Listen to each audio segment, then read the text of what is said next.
Satellite bus stand ಮಾಡ್ಲಿಕ್ಕೆ ರೆಡಿಯರ್ ಆಗ್ರಿಗೆ ನಮ್ಮ ಸಾರಿಗೆ ಸಚಿವರು ಯಾವತ್ತೂ ಹೇಳ್ತಾರೆ ಪಾಪ. ಶಶಿಕಲಾ ಜೊಲ್ಲೆ ಅವರು ಅವಕಾಶ ಕೊಟ್ರೆ ಮಾಡ್ತೀವಿ ಅಂತ ಹೇಳಿದ್ದಾರೆ.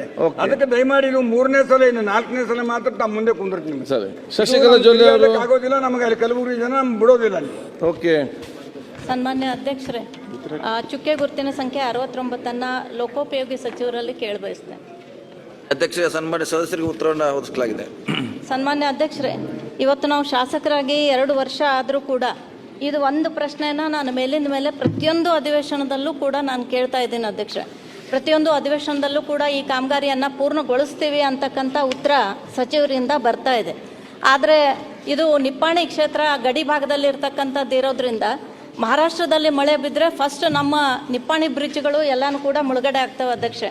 ಹಾಗಾಗಿ ಕಾರದ್ಗ ಮತ್ತು ಭೋಜ ಅಂತಕ್ಕಂಥ 2 ದೊಡ್ಡ ಊರುಗಳು, ಅಲ್ಲಿ 10 ಊರುಗಳು 2 ಸೈಡ್ಗೆ ಇರುವಂಥ ಸಂದರ್ಭದಲ್ಲಿ ಆ ಒಂದು ಹಳೆ ಬ್ರಿಡ್ಜ್ ಕೊಲಾಪ್ಸ್ ಆಗುವಂಥ ಸ್ಥಿತಿಯಲ್ಲಿದ್ದಾಗ ಇವತ್ತು 2019ರಲ್ಲಿ ಒಂದು 15 ಕೋಟಿ ಖರ್ಚು ಮಾಡಿ ಅಲ್ಲಿ ಬ್ರಿಡ್ಜನ್ನು ಹೈಟ್ ಮಾಡಿ ಈಗ ಕಟ್ಟಿದ್ದೀವಿ ಅಧ್ಯಕ್ಷೆ.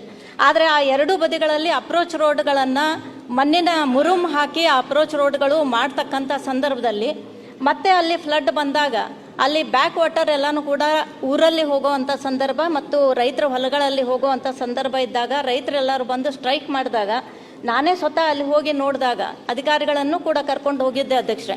ಆ ಮುರುಮ್ ಅಪ್ರೋಚ್ ರೋಡ್ ಇದ್ದರೆ ಇಲ್ಲಿ ಹಾನಿ ಆಗ್ತದೆ ಅಂಥೇಳಿ ಅಲ್ಲಿ ಕಾಲಮ್ಗಳನ್ನು ಹಾಕಿ ವೆಂಟ್ಸ್ಗಳನ್ನು ಅಳವಡಿಸಿದ್ರೆ ನೀರು ಫ್ಲೋ ಆಗ್ತದೆ ಅಂತಕ್ಕಂಥ ಒಂದು ಸಭೆಯನ್ನು ಮಾಡಿ ಆ ಪ್ರಪೋಸಲನ್ನು ಕಳಿಸಿ 2 ವರ್ಷ ಆಯ್ತು ಅಧ್ಯಕ್ಷೆ. ಹಾಗಾಗಿ ಆನೆ ಪಾರಾಯಿತು ಬಾಲ ಉಳ್ಕೋತು ಅನ್ನೋವಂಥ ಪರಿಸ್ಥಿತಿ ಇವತ್ತು ನಂದಾಗಿದೆ ಅಧ್ಯಕ್ಷರೇ. ಹಾಗಾಗಿ ತಮ್ಮ ಮೂಲಕ ಸಚಿವರಲ್ಲಿ ಕಳಕಳಿಯಿಂದ ವಿನಂತಿ ಮಾಡ್ತೇನೆ, ಈ ಒಂದು ಗಾಂಭೀರ್ಯವನ್ನು ಅವ್ರು ತಿಳ್ಕೋಬೇಕು ಮತ್ತು ಆ ಒಂದು ಅಪ್ರೋಚ್ ರೋಡ್ಗಳನ್ನು ಬಹಳಷ್ಟು ಬೇಗ ಮಾಡಬೇಕು ಅಂತೇಳಿ. ಯಾಕಂದರೆ ಇದು ಹಳೆ ಬ್ರಿಡ್ಜ್ ಕೂಡ ಕೊಲ್ಯಾಪ್ಸ್ ಆಗ್ತಾ ಇದೆ ಅಧ್ಯಕ್ಷ.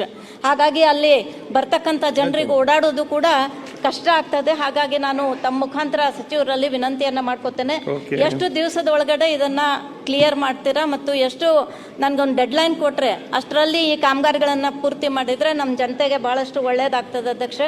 ಅದಕ್ಕೆ ಉತ್ತರ ಸಚಿವರು ಕೊಡಬೇಕು ಅಂತ ಹೇಳ್ತೇನೆ. ಸನ್ಮಾನ್ಯ ಅಧ್ಯಕ್ಷರೇ, ಇದು ಬ್ರಿಡ್ಜ್ ಅಂತ ಕಂಪ್ಲೀಟ್ ಆಗಿದೆ ಸೇತುವೆ. ಈಗ ಅಪ್ರೋಚ್ ರೋಡ್ ಮಾತ್ರ ಸಮಸ್ಯೆ ಇದೆ. ಮಳೆಗಾಲ ನಂತರ ಇಮಿಡಿಯೇಟ್ ನಾವು ಮಾಡಿಕೊಡ್ತೀವಿ, ಮಳೆಗಾಲ ಮುಗಿದ ತಕ್ಷಣ. ಸಮೃದ್ಧಿ ಮಂಜುನಾಥ್. ಅಧ್ಯಕ್ಷ, ಇದು ಈ ಕ್ಷಣದ ಸುದ್ದಿ. ಹೆಚ್ಚಿನ ಸುದ್ದಿಗಳಿಗಾಗಿ ಸುವರ್ಣ ಜನನಿ ನ್ಯೂಸ್ ಚಾನೆಲ್ ಅನ್ನ ಲೈಕ್ ಮಾಡಿ, ಶೇರ್ ಮಾಡಿ, ಸಬ್ಸ್ಕ್ರೈಬ್ ಮಾಡಿ ಹಾಗೂ ಕಮೆಂಟ್ ಮಾಡುವುದನ್ನ ಮರಿಬೇಡಿ.